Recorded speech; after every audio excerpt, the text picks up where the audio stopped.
Hey everyone, welcome back to Live With, where we analyze the business mechanics behind the biggest moments in music. Today we're breaking down how Bad Bunny turned the Super Bowl halftime show into one of the most calculated brand expansions in modern entertainment history. This wasn't just a concert, it was a multi-year positioning strategy involving scarcity psychology, cultural leverage, product architecture, political differentiation, and platform technology. And by the end of this breakdown, you'll understand why this may be the most profitable 13 minutes ever performed on live television. I'm Maria, the manager at Label Grid. Let's get started. The smartest move Bad Bunny made before the Super Bowl was disappearing. When Apple Music announced him as the headliner months in advance, most artists would have floated the media cycle, interviews, viral stunts, brand partnerships. Instead, he reduced visibility. Appearances were limited, social output slowed, the team resisted the urge to oversaturate the market. This is what high-level marketers call strategic scarcity. In an era of algorithmic overload, silence increases perceived value. When access becomes limited, attention becomes premium. Instead of pushing content outward, they created anticipation pressure. Fans revisited albums, streams increased organically, discussion forums speculated about setlists and symbolism. The absence became part of the narrative. Scarcity builds psychological tension, and tension drives demand. By the time the performance arrived, anticipation wasn't casual, it was emotionally charged. That emotional charge is what converts viewers into long-term brand participants. Bad Bunny didn't make his culture easier to understand, he made the world work harder to understand it. Most global artists dilute identity when stepping onto America's biggest stage. He did the opposite, the teaser imagery leaning to Puerto Rican symbolism. Spanish remained dominant. There was no introductory English speech designed to reassure mainstream audiences. This is cultural gravity strategy. Instead of moving toward the center, he forced the center to move toward him. That creates power asymmetry. When you adapt, you lower perceived dominance. When others adapt to you, you elevate it.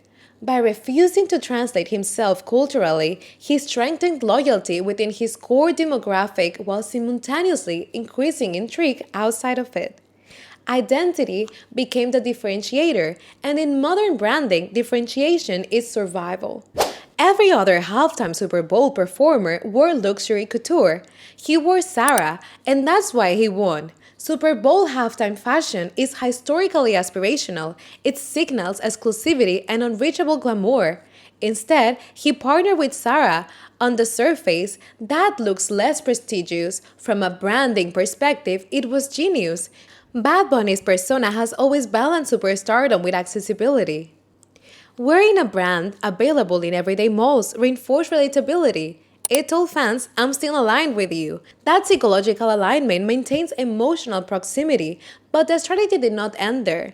The apparel was accessible, the footwear was scarce, limited edition sneakers dropped simultaneously. This is high-low conversion architecture. One product maintains mass identification, the other captures high-margin urgency. The result? Cultural dominance and product sellouts within minutes. This was not only styling, it was retail choreography.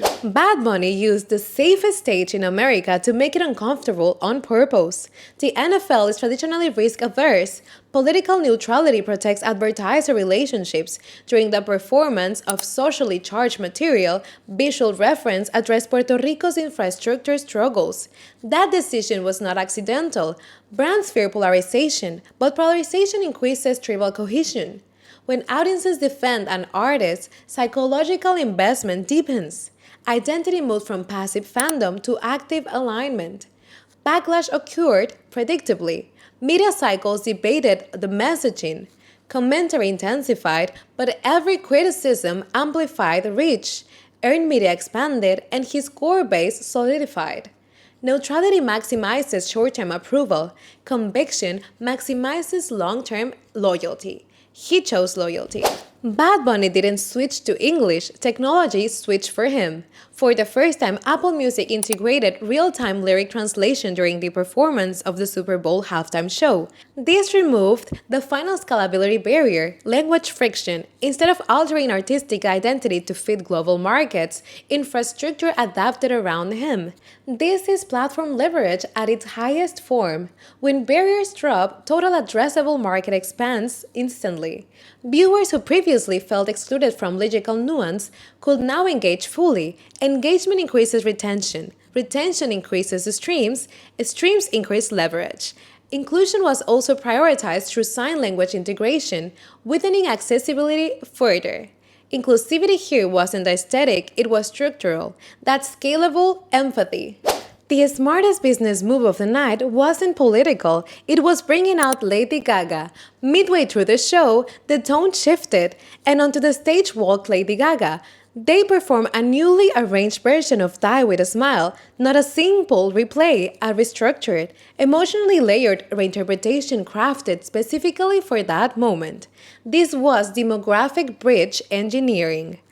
Up until this point, the performance leaned heavily into a cultural specificity and Spanish language dominance.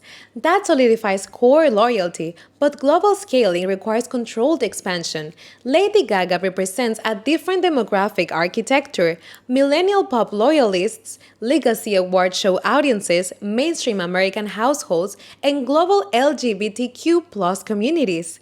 Her presence created audience overlap acceleration.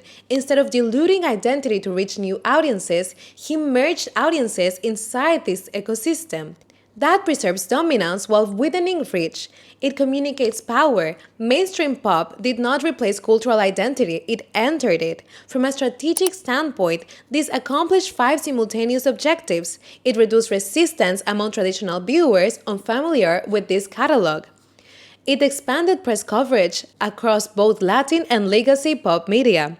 It triggered cross-catalog streaming surges, it strengthened inclusivity narratives, and it reframed the performance as generational collaboration rather than genre takeover. Most importantly, it provided emotional pacing, high intensity earlier in the show, emotional unity in the duet. That pacing maximizes retention. This was not nostalgia, it was controlled demographic expansion without identity compromise. 13 minutes, $170 million in earned media, zero ad spend.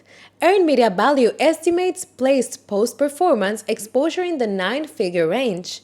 To purchase equivalent global attention to traditional advertising would approach $500 million. But here's the deeper insight. Attention is not equal. Cultural attention compounds when identity, scarcity, product controversy, and accessibility align simultaneously. The attention multiplies rather than dissipates. This wasn't just reach, it was layered conversion architecture operating in real time. That is why the performance functioned less like entertainment and more like a corporate acquisition of global mindshare. Most labels are still chasing streams. This strategy built infrastructure. The first lesson is that scarcity increases perceived value more effectively than constant exposure. Second, cultural specificity strengthens loyalty more than generalized appeal. Third, product integration must be psychologically layered, accessible for mass relatability. Fourth, technology partnerships should expand markets without altering artistic identity. Finally, calculated controversy can function as a loyalty accelerator when aligned authentically with the artist's narrative. Labels that understand identity economics will outpace those chasing temporary virality.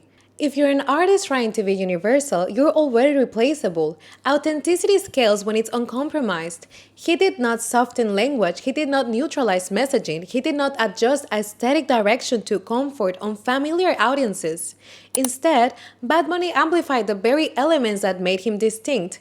Artists often believe scaling requires smoothing edges. In reality, sharp edges cut through noise. The goal is not to appeal to everyone. The goal is to become irreplaceable to someone. Once that happens, scale follows. Bad Bunny didn't fit into the Super Bowl. He expanded it until it fit him. Bad Bunny demonstrated that cultural authenticity can scale globally without assimilation. Scarcity built tension, retail built revenue, controversy built cohesion, collaboration built expansion, infrastructure built reach. This was not accidental success, it was strategic architecture, and the next era of global stardom will belong to artists who understand that the goal is not to enter the stage, the goal is to redefine it. If you want more breakdowns like this, subscribe to our channel. The industry is evolving, and the artists who understand strategy will own it. I'll see you in the next video. Thank you for watching. Bye!